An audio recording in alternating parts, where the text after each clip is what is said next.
মুজিব স্বয়ং পাকিস্তান আর্মির কাছে ধরা দিলেন এবং তাদের সাথে একটা বন্দোবস্ত করে তিনি পাকিস্তানে পালিয়ে যান। দীর্ঘ দেড় যুগে আওয়ামী সরকার যাকে ভিলেন বানাতে চেয়েছিল সে মেজর ডালিমই আজ নায়কে পরিণত হলেন। এজন্যই বলা হয় সত্য ইতিহাস কখনো আটকা পড়ে থাকে না, ফিরে আসবেই। আওয়ামী লীগ সবসময় মুক্তিযুদ্ধের সমস্ত ক্রেডিট দিয়ে দিত মুজিবকে, আর জিয়াকে বানানো হতো খুনি। অথচ 53 বছর পর মেজর ডালিমের থেকে জানা গেল যুদ্ধ দেখে ভয়ে পাকিস্তানে পালিয়েছিলেন মুজিব। এমনকি নিজের পরিবারকে বাঁচাতে পাক সেনাদের সাথে হাত মিলিয়েছিলেন বঙ্গবন্ধু। ফলে বাংলাদেশের স্বাধীনতার ঘোষক আসলে জিয়াই। মুজিব মুক্তিযুদ্ধে নেতৃত্ব দেওয়ার বদলে কেন পাকিস্তানে পালিয়েছিলেন? সে সময় বাংলাদেশের অবস্থা কেমন ছিল? তাহলে কি মুক্তিযুদ্ধে মুজিবের কোনো ক্রেডিটই নেই? এসব বিষয়ে বিস্তারিত জানতে ভিডিওটি না টেনে শেষ পর্যন্ত দেখতে থাকুন। দীর্ঘদিন আড়ালে থাকা মেজর ডালিম অবশেষে সামাজিক মাধ্যম ইউটিউবের লাইভে আসেন। সেখানে শেখ মুজিবুর রহমান ও শহীদ প্রেসিডেন্ট জিয়াউর রহমানের বিষয়ে কথা বলেন তিনি। রোববার রাতে লাইভে যুক্ত আছেন বীর মুক্তিযোদ্ধা মেজর ডালিম বীর বিক্রম শিরোনামের এ লাইভে যুক্ত হন সাবেক এই সামরিক কর্মকর্তা। সেখানে তিনি মুজিব এবং তার পরিবারের কুকর্ম সম্পর্কে অনেক তথ্য ফাঁস করেছেন। মেজর ডালিম তার লাইভে যেসব তথ্য ফাঁস করেছেন তার মধ্যে সবচেয়ে আলোচনার জন্ম দিয়েছে মুজিবের পালিয়ে যাওয়ার বিষয়টি। এতদিন আমরা জানতাম শেখ মুজিবই মুক্তিযুদ্ধের সবকিছু, অথচ এখন জানা গেল মুক্তিযুদ্ধের আগেই মুজিব নিজে এবং তার পরিবারকে বাঁচাতে ইচ্ছা করে পাক সেনাদের কাছে আত্মসমর্পণ করেন। আর এদিকে দিশেহারা হয়ে মরতে বসেছিল গোটা বাঙালি জাতি। আর ঠিক সেই সময় পুরো জাতিকে পথ দেখান মেজর জেনারেল জিয়াউর রহমান। তিনি স্বাধীনতার ঘোষণা দেন এবং পুরো দেশকে নেতৃত্ব দিয়ে স্বাধীন করেন। আর মুজিব যুদ্ধের পর দেশে ফিরে হয়ে যান মুক্তিযুদ্ধের সর্বাধিনায়ক। মেজর ডালিম লাইভে বলেন, তথাকথিত নেতারা যখন ভারত পালিয়ে গেল ছিল না যখন কেউ নেতৃত্ব দেওয়ার। সমঝোতা নিয়ে সবাই ব্যস্ত। পাকিস্তান বাহিনী যখন বাঙালির ওপর হামলে পড়েছিল তখন মেজর জিয়ার থেকেই স্বাধীনতার ঘোষণা আসে। আমি তখন পাকিস্তান আর্মিতে। মেজর জিয়ার ঘোষণা শুনে মনে হলো আর বসে থাকার সময় নেই। আমরা তখনই পাকিস্তানের বিরুদ্ধে যুদ্ধে নেমে গেলাম। মেজর ডালিম বলার আগেও শেখ মুজিবের একসময়ের বন্ধু তাজউদ্দিন আহমেদ তার নেতা ও পিতা বইয়ে লিখে গেছেন, শেখ মুজিব 25 মার্চ ইচ্ছাকৃত গ্রেফতার হয়েছেন। তিনি স্বাধীনতা ঘোষণা দিতে অস্বীকৃতি জানান। শেখ মুজিবুর রহমান নিজে ইচ্ছাকৃতভাবেই পাকিস্তানি বাহিনীর হাতে ধরা দিয়েছিলেন। আর এটা কোনো কাকতালীয় ব্যাপার ছিল না। পূর্ব পাকিস্তানের পরিকল্পনা অনুযায়ী শেখ সাহেব এরকমটি করেছিলেন। মূলত তার উদ্দেশ্য ছিল পাকিস্তানের প্রধানমন্ত্রী হওয়া। এজন্য বরাবরের মতোই তিনি পাকিস্তানের বিরুদ্ধে যেতে চাইতেন না।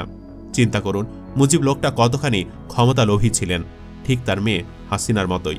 মানে মুজিব এতটাই ক্ষমতালোভী ছিলেন যে পাকিস্তানের সাথে হাত মেলাতেও কার্পণ্য করেননি। তাজউদ্দিন আহমেদ তার বইয়ে লিখে গেছেন, বাংলাদেশের স্বাধীনতা ঘোষণা না করে মুজিবের স্বেচ্ছায় গ্রেফতার বরণ ও যুদ্ধকালে বাংলাদেশ সরকারসহ নেতাদের আচরণ দেখে আমরা বুঝেছিলাম আমাদের সব প্রচেষ্টা ব্যর্থ। নির্বাচনের পরে শেখ মুজিব পাকিস্তানের প্রধানমন্ত্রী হওয়ার জন্য ব্যস্ত হয়ে পড়েন। সে সময় দেখা করতে চাইলে তিনি ব্যস্ততার অজুহাতে আমাকে এড়িয়ে যেতে থাকেন। মুজিবের আচরণ দেখে আমার মনে সন্দেহ হয় যে পাকিস্তানের প্রধানমন্ত্রী হওয়াকেই তিনি বেশি গুরুত্ব দিচ্ছেন। এছাড়া 7ই মার্চের ভাষণের পেছনেও ছিল অন্য একটি ঘটনা, যেটা আমরা অধিকাংশ মানুষ জানার চেষ্টা করি না। এই ভিডিওটির বাকি অংশ দেখলে সে বিষয়েও ধারণা পাবেন। 7ই মার্চের পরে যখন মুজিবের পক্ষ থেকে আর কোনো বার্তা পাওয়া গেল না তখন জনগণ অতিষ্ঠ হয়ে উঠেছিল। তারা মুজিবকে আর সময় দিতে রাজি না। এমনকি গুজব উঠে গিয়েছিল শেখ মুজিব পাকিস্তানের প্রধানমন্ত্রী হতে যাচ্ছেন। যেহেতু আইয়ুব ও ভুট্টো বঙ্গবন্ধুকে পাকিস্তানের প্রধানমন্ত্রী করার প্রতিশ্রুতি দিয়েছিলেন, কিন্তু এরকম উত্তেজনাপূর্ণ মুহূর্তে বঙ্গবন্ধু, ইয়াহিয়া, ভুট্টো তারা তিনজনই ভীষণ দুশ্চিন্তায় পড়ে গিয়েছিলেন। তাজউদ্দিন তার বইয়ে লিখেন, 3 নেতা ভালোভাবেই বুঝতে পারেন এভাবে 7 মার্চের পরে সময় নিলে পরিস্থিতি ভয়াবহ রূপ নিবে। তারা সবাই ভীত হয়ে পড়েন। সেজন্য তারা 24 মার্চের বৈঠকে শেষ সিদ্ধান্ত নেন। সে সিদ্ধান্ত মতো মুজিব পাকিস্তানের প্রধানমন্ত্রী হবেন, কিন্তু সেই পরিবেশে তা সম্ভব নয়। পরিবেশকে শান্ত করতে সময়ের দরকার আছে। তার জন্য সময় কাটাতে মুজিবকে স্বেচ্ছায় গ্রেফতার বরণ করতে হবে। তারপর ইয়াহিয়া কঠোর হস্তে মিলিটারি নামিয়ে পরিবেশকে শান্ত করবে। তার জন্য ক্ষয়ক্ষতি দায়িত্ব মুজিবকে বহন করতে হবে না। বাঙালিরাও পরবর্তীকালে মুজিবের ওপর সে দায়ভার চাপাতে পারবে না। আরও সিদ্ধান্ত হয় যে ইয়াহিয়া জাতীয় ও প্রাদেশিক পরিষদ ভাঙবে না, কেননা পরবর্তীকালে কেন্দ্রীয় ও প্রাদেশিক সরকার গড়তে তাদেরকে দরকার হবে। আওয়ামী লীগ নেতা ও কর্মীদের ওপর কোনো অত্যাচার না করার নিশ্চয়তা ইয়াহিয়া মুজিবকে দেন। বৈঠকে তারা সবাই একমত পোষণ করেন যে কঠোর হাতে আন্দোলন দমনের পরে দেশ শান্ত হবে। তখন মুজিব প্রধানমন্ত্রী হলে কেউ মুজিবের ও অখণ্ড পাকিস্তানের বিরোধিতা করতে সাহস পাবে না। গ্রেফতারের পূর্ব পরিকল্পনা অনুযায়ী সেরকমই বাস্তবায়ন হয়। মুজিব যে ইচ্ছায় গ্রেফতার হয়েছিলেন আরও একটু গভীরভাবে ভাবলে আপনি নিজেও বুঝতে পারবেন। এটি হচ্ছে 25 মার্চ রাত 11টার পরের ঘটনা। তাজউদ্দিন লিখেন, শেখ মুজিবুর রহমানকে ফোন করি এবং তাকে আন্ডারগ্রাউন্ডে যাওয়ার অনুরোধ জানাই।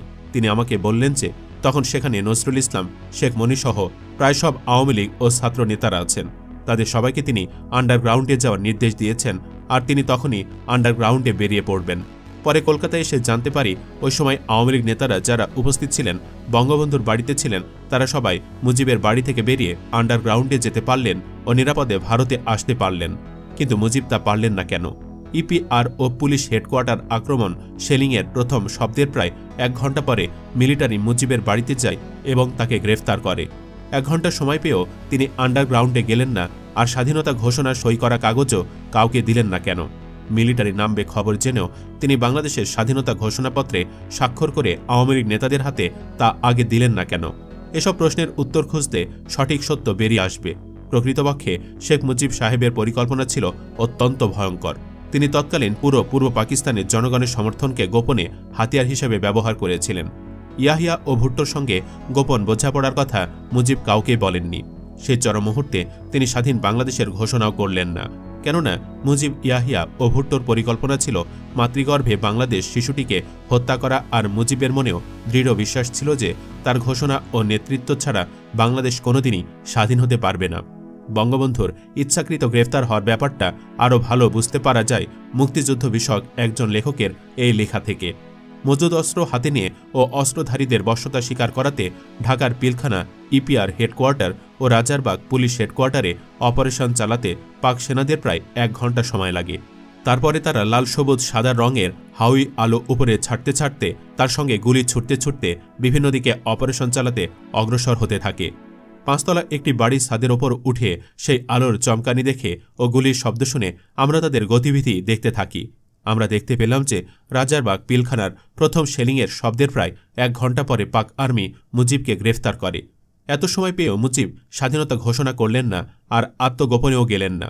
দেশের তখনকার বাস্তব অবস্থা স্বাধীনতা যুদ্ধের পক্ষেই ছিল। মূলত তখনকার ছাত্র নেতৃত্বের চাপে শেখ মুজিব 7 মার্চ ভাষণে এবারের সংগ্রাম স্বাধীনতার সংগ্রাম, এবারের সংগ্রাম মুক্তির সংগ্রাম এ ধরনের ঘোষণা দিতে বাধ্য হয়েছিলেন। জেনারেল ইয়াহিয়া খানের সঙ্গে এক বৈঠকে তিনি প্রকাশ্যে বলেও ফেলেছিলেন, আমি যদি আপনার কথা মতো কাজ করি তাহলে ছাত্র নেতারা আমাকে গুলি করবে, আর যদি আমি ছাত্র নেতাদের কথা মতো চলি তাহলে আপনি আমাকে গুলি করবেন। বলুন তো এখন আমি কি করি? সুপ্রিয় দর্শক, এভাবে ক্ষমতালোভী একজন ব্যক্তিকে জোর করে দেশপ্রেমিক বানানো হয়েছিল। সব মিলে কি আপনি মনে করেন স্বাধীনতার ঘোষক আসলে কে, জিয়া নাকি মুজিব? কমেন্ট বক্সে জানিয়ে দিন আপনার মতামত। ভিডিও ভালো লাগলে লাইক দিন এবং শেয়ার করুন। চ্যানেলটিতে এখনও সাবস্ক্রাইব করে না থাকলে সাবস্ক্রাইব করুন। ধন্যবাদ।